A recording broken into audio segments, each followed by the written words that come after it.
Hello, and welcome to Philosophy Talk, the program that questions everything. Except your intelligence. I'm John Perry. And I'm Ken Taylor. We're coming to you from the studios of KALW, Information Radio in San Francisco. Continuing conversations from Philosopher's Corner at Stanford University, where we both teach. Yeah, and today, instead of taking you down to Philosopher's Corner, we're going to take you over to ancient Greece. We're going to maybe take you down to the depths of Plato's cave. Plato's cave? What did he do there? He had a little still for his friends, or, No, he maybe smoke a little pot down there in his cave? He wrote great works of philosophy, thought great philosophical thoughts. So we're going to explore some of Plato's philosophy today, John. All right. Now, Ken, I've got some questions for you. Plato lived 2,500 years ago, almost. He had really weird ideas. He thought that the world that we see and feel and touch and eat isn't real, that numbers are more real than we are. He thought democracy was a crock. He thought philosophers should be kings. Now, I mean, why does anybody take such a person seriously? Well, I mean, look, lots of people have taken Plato very, very seriously. Alfred North Whitehead said, and there's some truth to this, all of philosophy since that time is just a footnote to Plato. So, I mean, John, you should hope that all philosophy after you should be a footnote to you. So, I mean, he was a big, deep, influential thinker. I would be happy to be a footnote to Plato. The truth is that Plato wrote some stuff that's remarkably resilient. Translated into English, we still use it in introductory courses. He wrote dialogues that talk about the nature of right and wrong.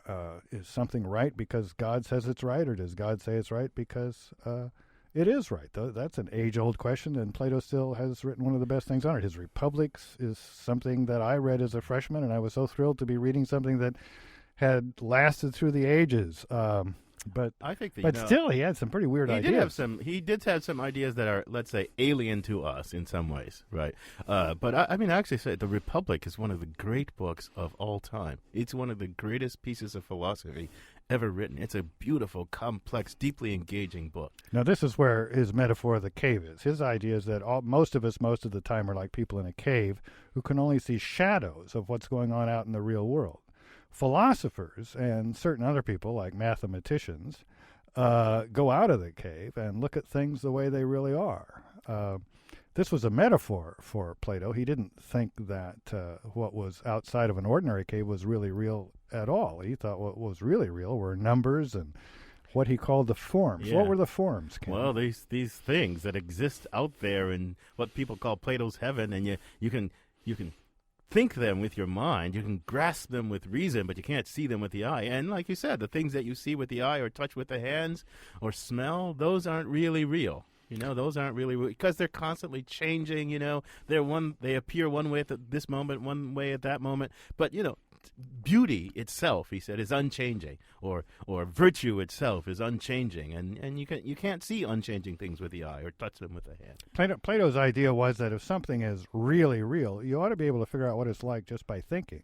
Yeah. And once you figure it out, it shouldn't change. Yeah. You can't do that with an ordinary thing. I mean, if I want to know what Ken's like, I have to look. Yeah. And, tomorrow he may not shave and may look entirely different. But the number 5, it's cool because, it's the square root of 25, and it was yesterday, and it will be tomorrow, and I can just contemplate it and just be happy as a clam. But you think this is a weird idea, I gather. Yeah, I think it's fascinating and influential. In St. Augustine, we get the kind of identification of Plato's heavenly ideas with the ideas of God, and that at least in one version of Christianity, that's been very important. No, I think it's weird. I think you're at least as real as the number 5. Well, right. And twice as attractive. Yeah. You also think and it's you're weird. not, and you're like it. You're not a square. Yeah, well, I'm a very hip dude. No, you also think it's weird that democracy is a crock and that philosophers should be king. I mean, a world in which philosophers are king. That sounds pretty good to me. I'd like a few, servants, vassals, subjects. I'd like to rule the world. If the truth be known, I think there's more to be said for the idea than it might appear at first. Just if you know a bunch of philosophers like Ken and I or the other people at our department or our guest today, Chris Bobonich, You might say, what a bad idea to make philosophers kings, since they can barely run their own department, and usually their offices are disorganized, or they miss all the deadlines, and they're basically marginally competent people. Why don't we bring our guest But on, I still think there's a little bit more to be said for it than might meet the eye. Yeah, well, and our guest, Chris Bobonich, our colleague from Stanford, he's an associate professor of philosophy. He's written a really great book called Plato's Utopia Recast, published by Oxford University Press, I think in 2002. It's a great book. Chris, welcome to Philosophy Talk. Thank you. Nice to join you. Hi, Chris. Hi, John. So Chris, let's actually, in your book, you make the point that Plato had different ideas about what was good and what was right and what the good state would be like at different times. But let's just focus first on the Republic. Why was Plato such an enemy of democracy? Why did he think democracy was such a bad form of government? Well, he makes three plausible claims that seem to have that result. I mean, first, that knowledge is needed to make good decisions. If you need to make a medical decision, you need knowledge. If you need to make good financial decisions, you need knowledge. So knowledge is needed to make good decisions. Like if you're going to invade a country, you'd want to know, say whether they had weapons of mass destruction, that sort of thing. So you need... That sounds plausible. So you need knowledge to make good political decisions. Okay. Second, he thought that it was possible to have such knowledge, and people actually could attain it. And he thought that so the people who had such knowledge are the ones who should make such decisions. And these are the people he thinks are philosophers. And he thinks that relatively few people are going to have the required knowledge. So let me think. Your three things were knowledge is required for good decisions. It's possible to have that knowledge, and there are a certain class of people that have that do have that knowledge. In fact, is that? That's right. Yes. And those, I guess, are the philosophers. Yes. And so he thinks those are the ones who should make the decisions rather than do it by popular vote. There seems to be a kind of a missing element here. It seems like certain kinds of knowledge are required to make decisions, like whether there are weapons of mass destruction in Iraq, or what the intentions of the Iranians are, or the North Koreans. But what philosophers are good at are knowing about, 5 is the square root of 25 and stuff like that. Is there a realm other than mathematics that and things like that philosophers know about that's really relevant to governing? Plato thinks so, since he thinks that justice is important in governing.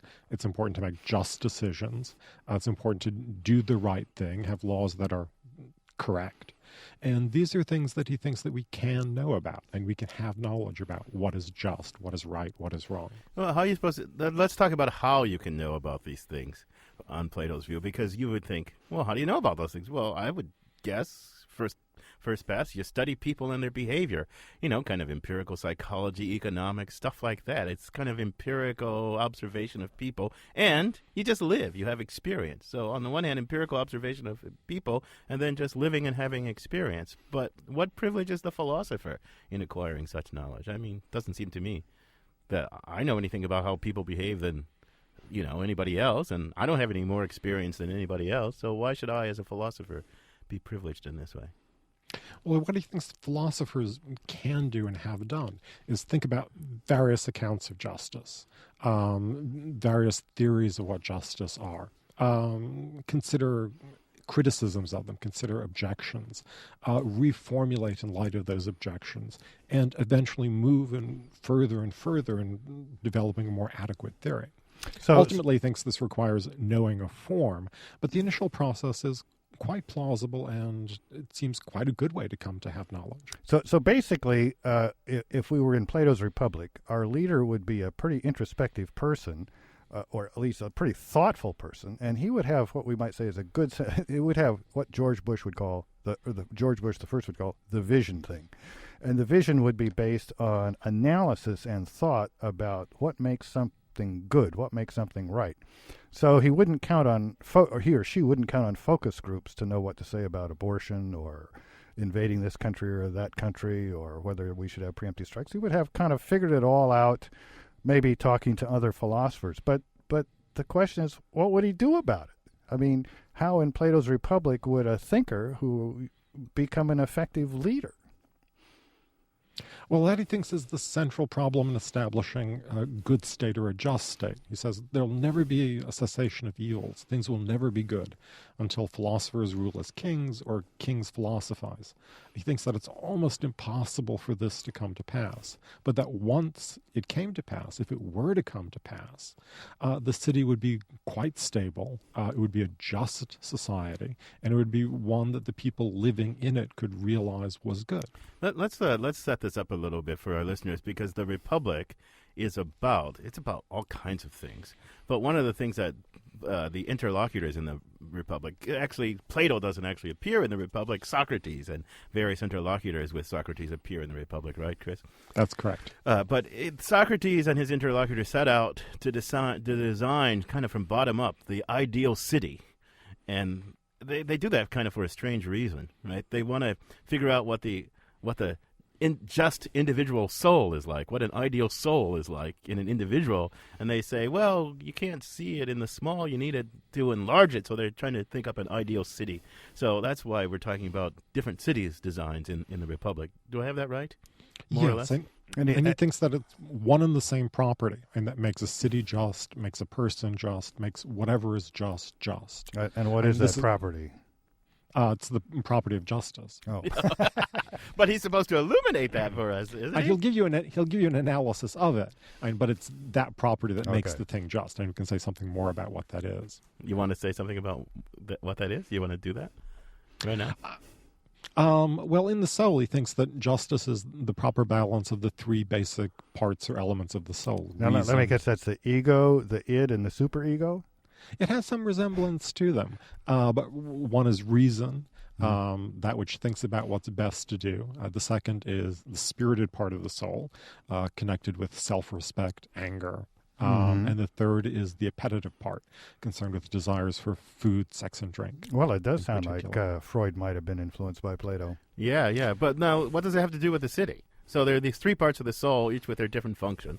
And he goes on at length to argue, ultimately, the three parts of the soul working in harmony, that's justice or something like that. What does that have to do with the city? And how does that get us to democracy? He thinks that there are three same parts in the city. There's the ruling class, and these are the philosophers. These are the people who make the decisions. The second class is the class of auxiliaries, like the spirited part in the soul. These are the ones who defend the city, and they're basically a class of soldiers. And the third lowest class are the class of producers, and those who engage in the arts and crafts necessary to maintain the city. And the problem in democracy is that people of all three classes get to make decisions. Every person is given an equal voice in determining what the city should do. So these are the famous gold, silver, and bronze people. That's right. Oh, okay. But so there's a class of people that are like, their ruling faculty is reason, right? That's the philosophers. We are supposedly governed by reason. And then the soldier class, the auxiliaries, their ruling faculty is this high-spirited part. And That's then right. the hoi polloi, the workers, they're governed by passion, or appetite, I guess. They're governed by appetite. And I guess is the point that, you have to keep the appetites in check. In a person, reason should keep the appetite in check with the aid of this middle part. And in a city, the philosophers should keep the workers and the producers in check with the aid of the soldiers, because you can't let the appetites govern. You can't just... That's exactly right. And he also thinks it's not good for them to govern, and it's not good for them themselves to govern themselves. It would only damage them. And so rule by the philosophers is in their own interest. Well, Chris, was Plato's view here really based totally on sitting around and thinking, or did he have some bad experiences with democracy? Well, he certainly had bad experiences with democracy, and his teacher, Socrates, the person who led him to a philosophical life, whom he venerated deeply, and was put to death by the Athenian democracy. He also saw some of his own relatives seize power in Athens, form a tyranny that he recognized was just a terrible, terrible government. So he saw both democracy and non-democratic ways of governing in Athens itself. So you might think then that it was a little bit sour grapes, since his relatives were overthrown by the democratic thing. But we'll take that up a little bit. You're listening to Philosophy Talk. Our guest is Stanford professor Chris Bobonich, an expert on Plato, and we're talking about the philosophy of Plato and whether his thinking still has merit today. And we're thinking about Plato, we're talking about Plato, we're doing Philosophy Talk only by the grace of this wonderful radio station, KALW. San Francisco's oldest FM station, the second oldest public radio station in the whole world, broadcasts from coast to coast, that is from San Francisco Bay to the ocean. And we need your help to keep this wonderful radio station on the air. And here to talk about how you can become a part of the KALW family is General Manager Nicole Sawaya. Thank you, Ken and John. Back to you.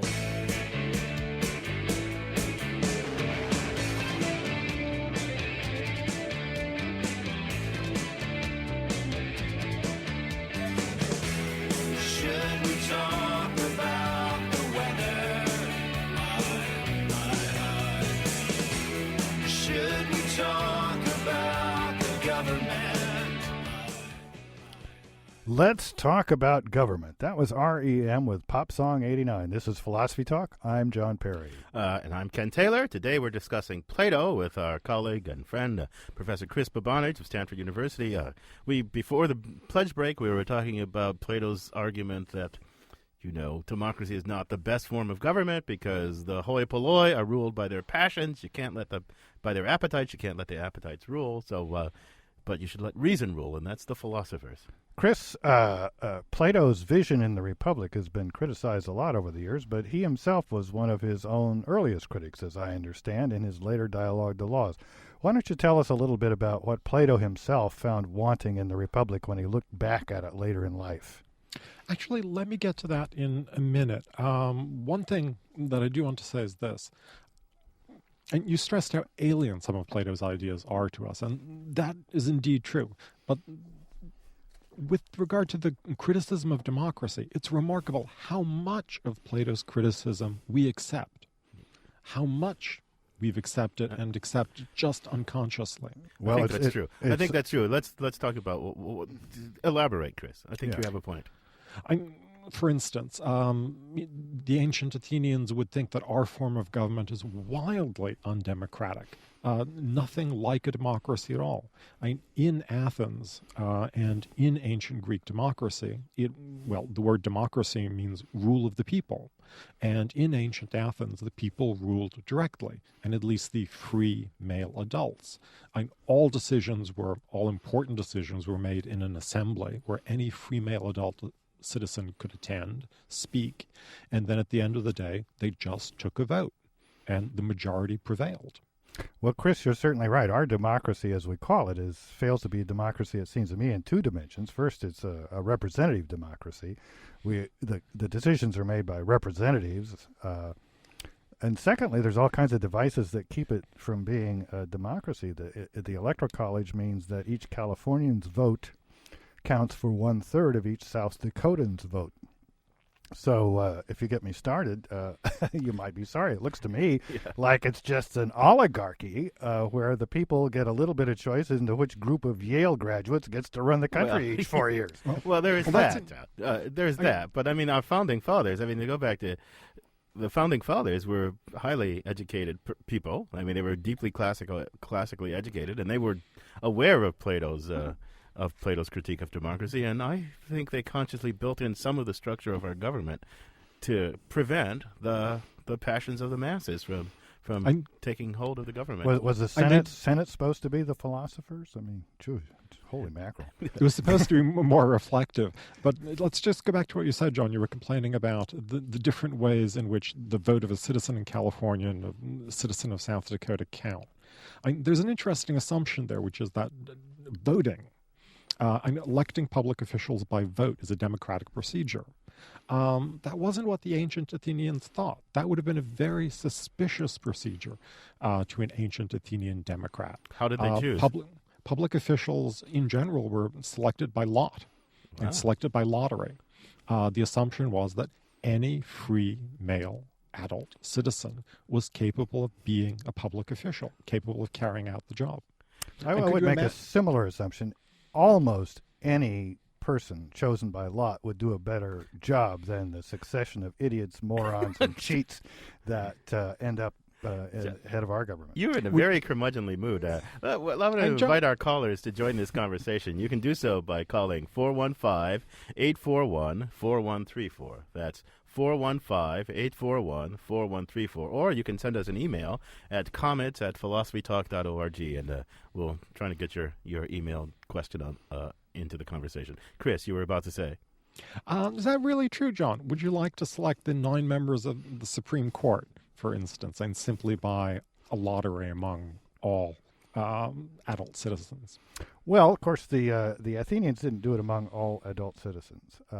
Free. I wouldn't mind doing it among all people. I wouldn't mind if somebody like the American Bar Association, which gives advice to the president, right, gave us all the eligible people that they think might do a good job. Yeah. Yes, but now you're and then restricting choose by democracy. But now you're restricting democracy. Well, I admit democracy ought to be restricted, but I guess my point would be that we've got restrictions that seem like a good idea to some guys 250 years ago, and maybe they were a good idea then. But now, in a day of computers and information and so forth, couldn't we come up with some better ways to restrict democracy to give us better results?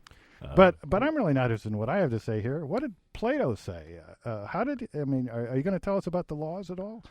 Or have you wrote the book on it and you kind of don't want to talk about it anymore? I'm happy to talk about the laws as well. In the laws, Plato moves much more to involve the citizen in government. He uses as an analogy treatment by a free and slave doctor.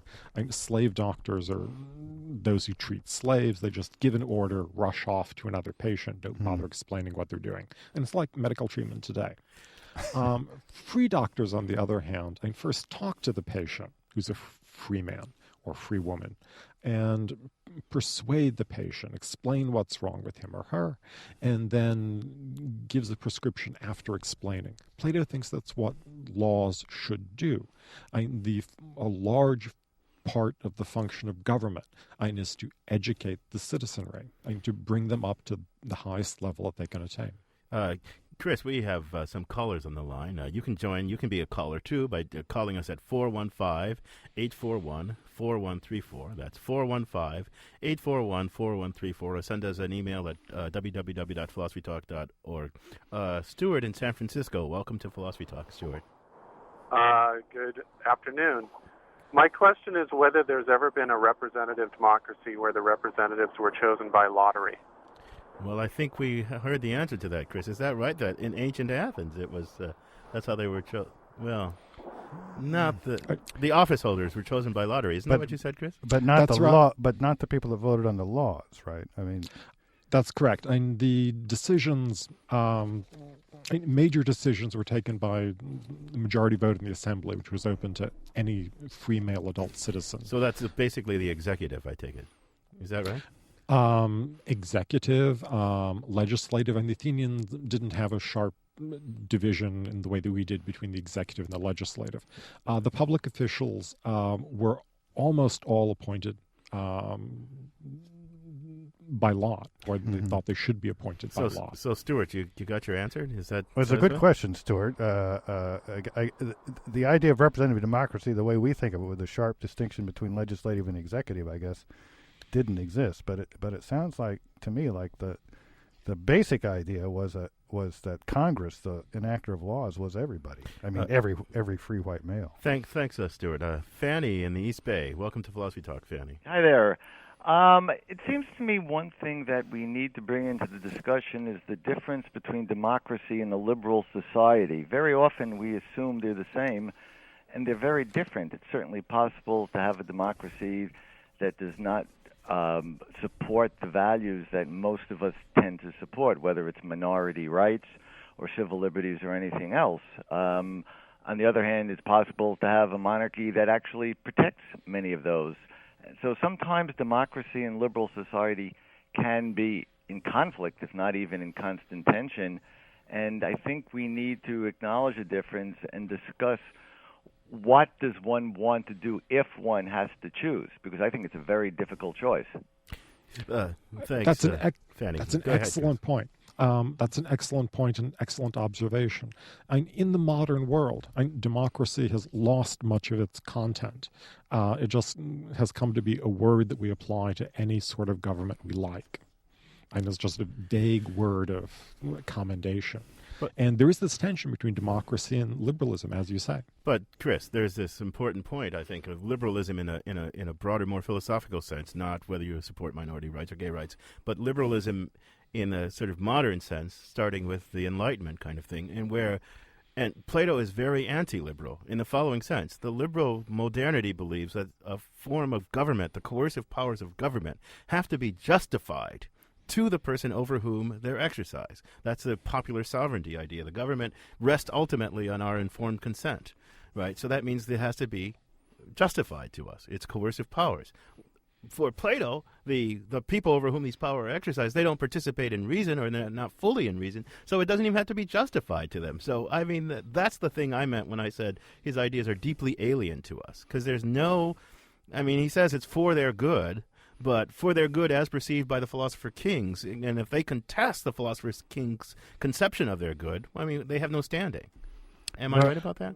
Yeah, but at least the philosopher kings were in their own country. It wasn't the kings of some other country. You're listening to Philosophy Talk. We're talking about Plato with Chris Bobonich. You can join the conversation at 415-841-4134. Chris, I interrupted you. Please continue.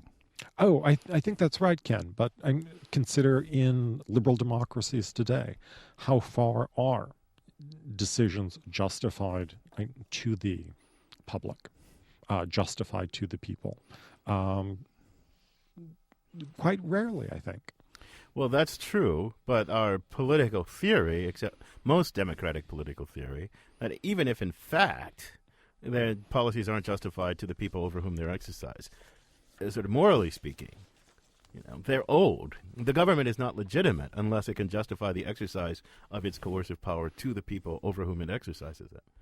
I mean, if I could take off my curmudgeonly hat for a minute, I mean, actually, in America, as insipid as most of the political commercials are, and as stupid as most of the political commentators are, still a great amount of time is spent trying to convince the American people that the government's policies are good or bad. I mean, I'm inclined to think, compared to other forms of government, this is pretty good. Do you really think, Chris, that we're as far from the mark as all of that? I think we're quite far from democracy in the ancient sense. And that is an important way in which we've accepted Plato's basic point, and that certain kinds of expertise, certain kinds of knowledge are necessary for making good decisions. And what we care about most, we care more about in these cases getting a good decision than we do about the process. Chris, in a way, I think you're certainly right. But there's this metaphor in the Republic about these people contending for control of the ship and trying to convince the owner of the ship, to let them steer. Can you help me with that? Which I think is a perfect metaphor for political discourse in our society now.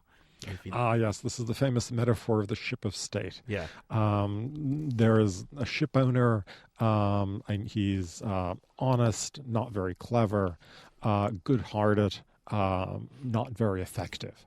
The people on the ship try to captivate him, try to persuade him to do one thing or another, try to bend him to their will, and to get the ship to go in one direction or the other.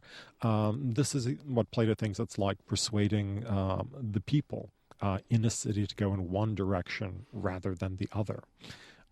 Well, that actually doesn't sound so alien. It sounds pretty timely. We're talking Plato with Chris Bobonich of Stanford University. This is Philosophy Talk.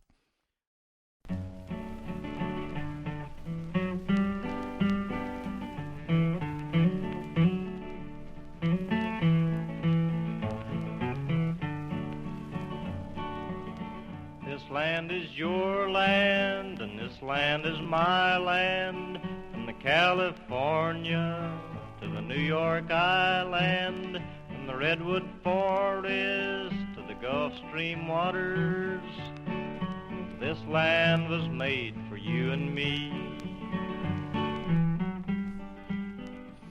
Woody Guthrie with This Land is Your Land, This Land is My Land. I'm John Perry. This is Philosophy Talk, the program that questions everything. Except your intelligence, of course. I'm Ken Taylor. Our topic is Plato, and especially his views about democracy. Our guest is Professor Chris Bobonich from Stanford University. We want to hear from you, our listeners. Give us a call at 415-841-4134, 415-841-4134. We all are proud of our democracy. Do we really have one? Is democracy really the best form of government? Tell us what you think. Chris, let me just go say, ahead. Ken, Jump right in, Chris. Ken is absolutely right in saying that Plato would have wanted you to give until it hurt.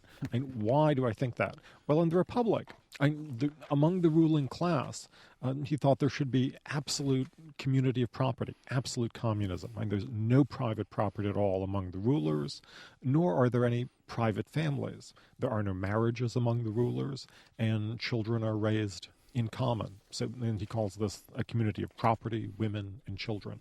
Oh, I like the community. No, never mind. I won't go there. But tell me again, Chris.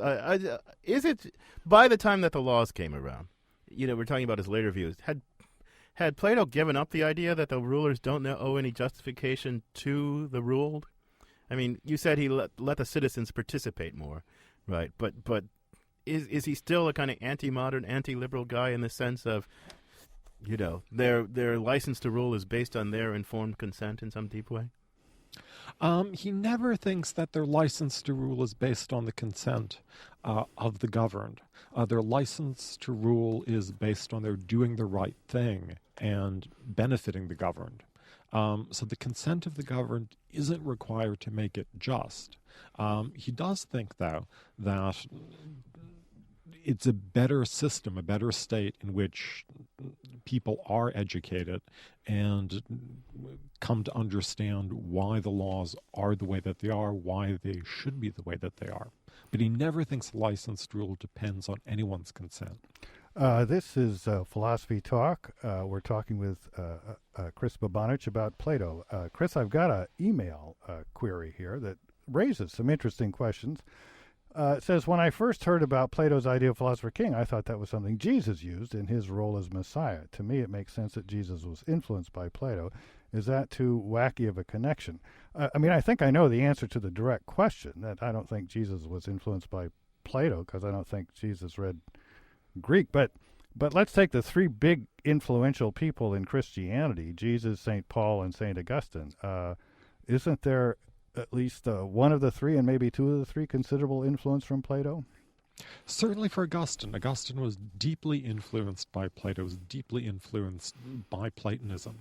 But he had a much more pessimistic view of human life and of politics than Plato did.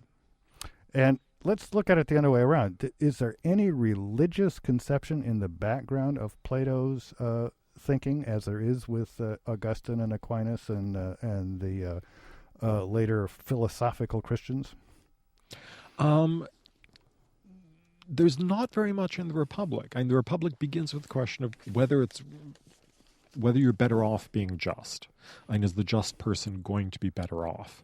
And Plato is asks to consider this in a very harsh form. And consider a just person who's tortured on a rack, who has evil reputation among all other people and the gods. And is he better off or worse off than an unjust person who enjoys the favor of all other people and the favor of the gods? Let me guess what Plato says. Well, no, but this is powerful. Yeah, but this is really powerful. I mean, we haven't talked about this, but it's not just about the state, but about how you live your individual life. Right, and this is one of the most powerful things in the Republic, this setup of, we say justice is great, good for the person who practices, but Socrates is challenged to prove that, right? And this is this business about, that Chris just said, about consider the just person who has a reputation for evil, who's all good. Nobody knows about his good deeds. He suffers the rack. He even dies, and I guess goes to Hades possibly. Right? Is that right, Chris? Let me just say this is Philosophy Talk, and if you're just waiting to call, the number is 415-841-4134. We're talking with Chris Bobonich about Plato. And I mean, it's obvious that if you could have it seems obvious that if you could have injustice, if you could steal, rape, pillage, murder, but have a reputation for justice, you get all the good things that the unjust guy get and all the good things that the just guy gets because he gets them because of his reputation. So why would anybody be just? Right? I mean, that's the question, right? That's exactly the question of the Republic, and that's the challenge Plato faces there.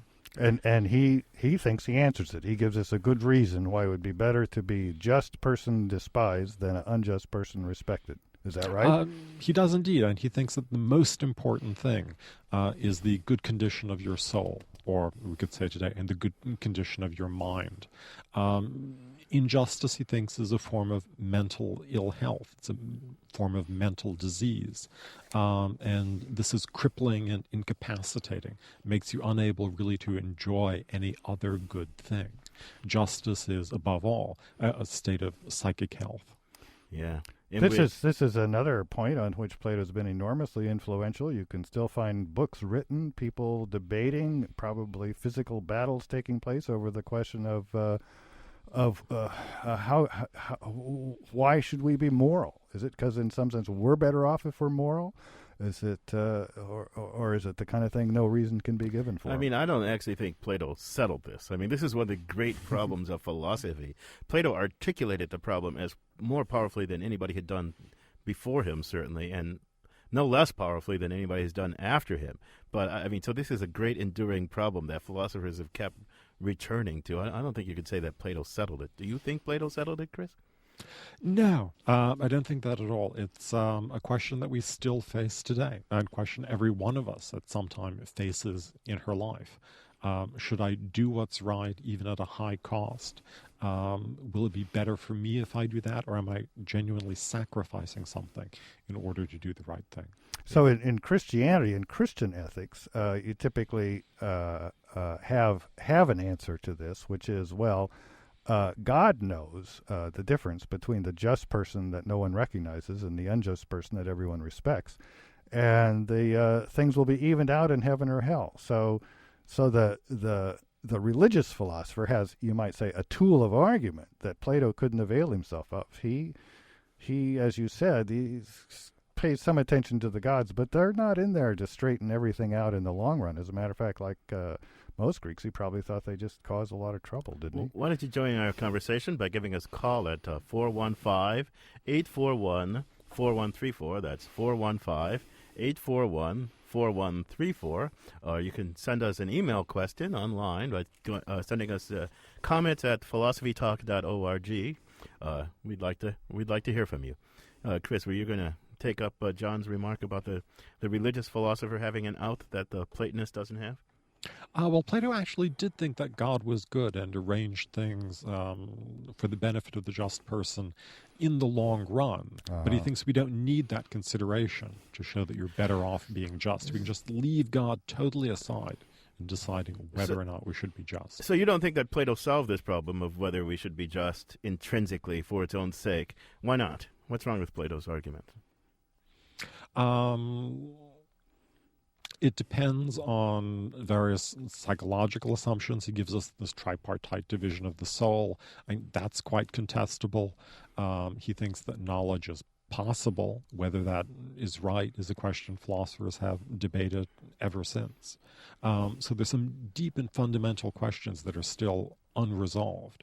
So we don't yet, I think, have an answer to the question.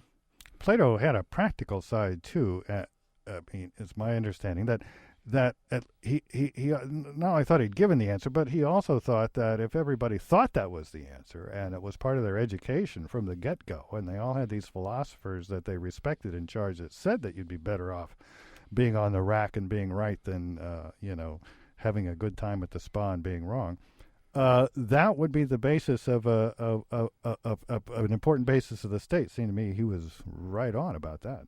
And he certainly thought that, and he thought that anything that denied that, and any sort of literature or speech that denied that, should be banned. So he was into censorship, too.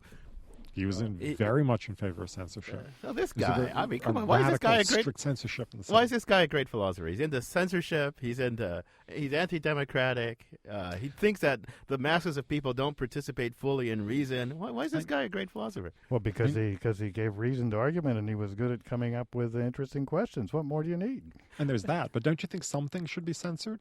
How about child pornography? Well, yeah, I do think something should be censored. Oh, you're trying to do the Socratic method on me here. I'm going to make a small concession, and you're going to crumble my edifice. We've got an email question from Alan that's relevant to this. He says, please expand on the concept of the tyranny of masses, for if there is any failure of democracy to be corrected, this would be it. For instance, it is not acceptable that a racist majority be allowed to promulgate racist laws. Well, if we change racist laws to racist works, we've got the issue of censorship. Expand, Chris. That's exactly right. And what about racist works, undermining works? Can they be censored? Mein Kampf is banned in Germany, I believe. Is that appropriate? Yeah.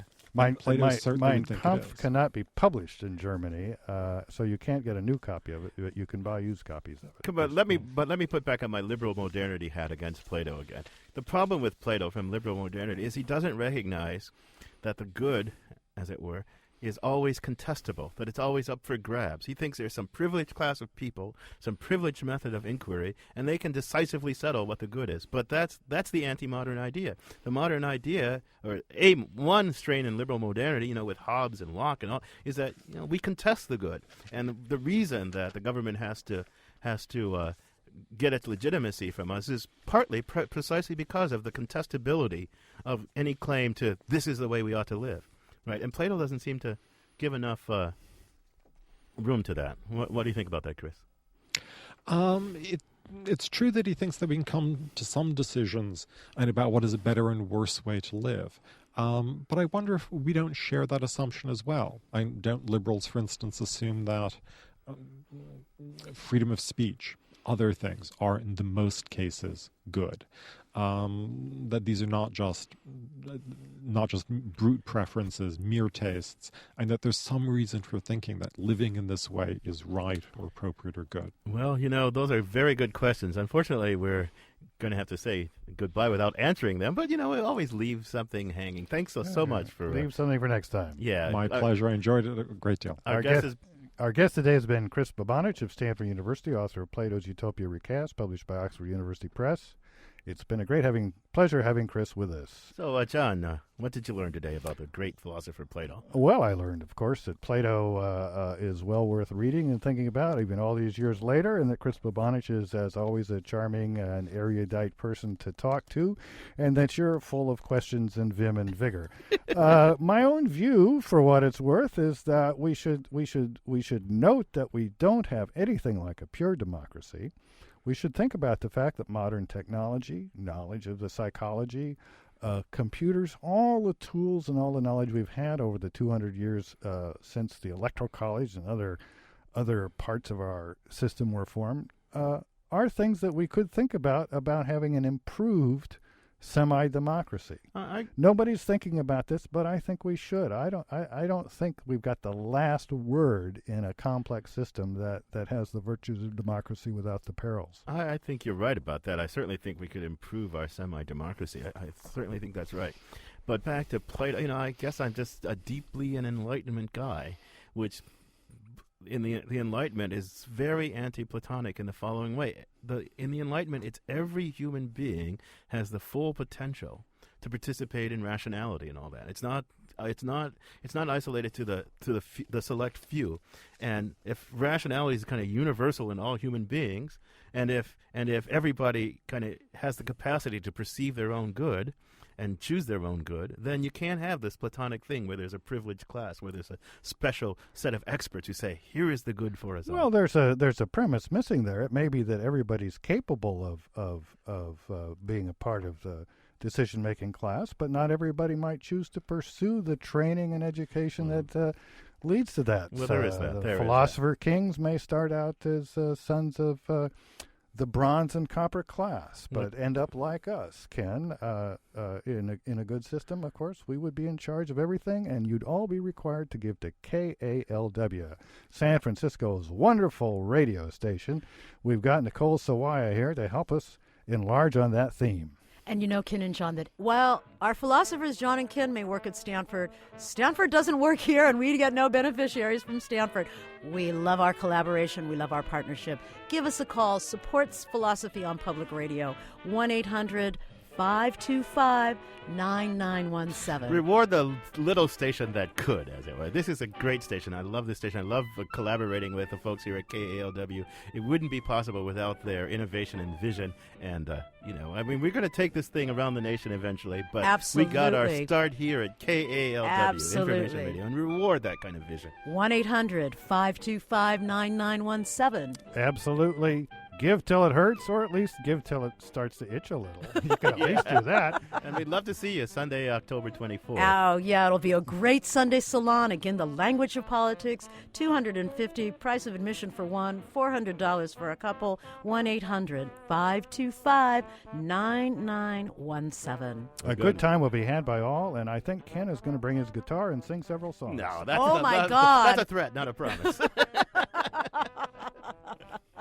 1-800-525-9917. There's a limited amount of seats on the couch, I believe, or in the circle, so do call now. $250, $400, $2. Terrific support for KALW. Put it on a credit card. 1-800-525-9917. Thank you for thinking.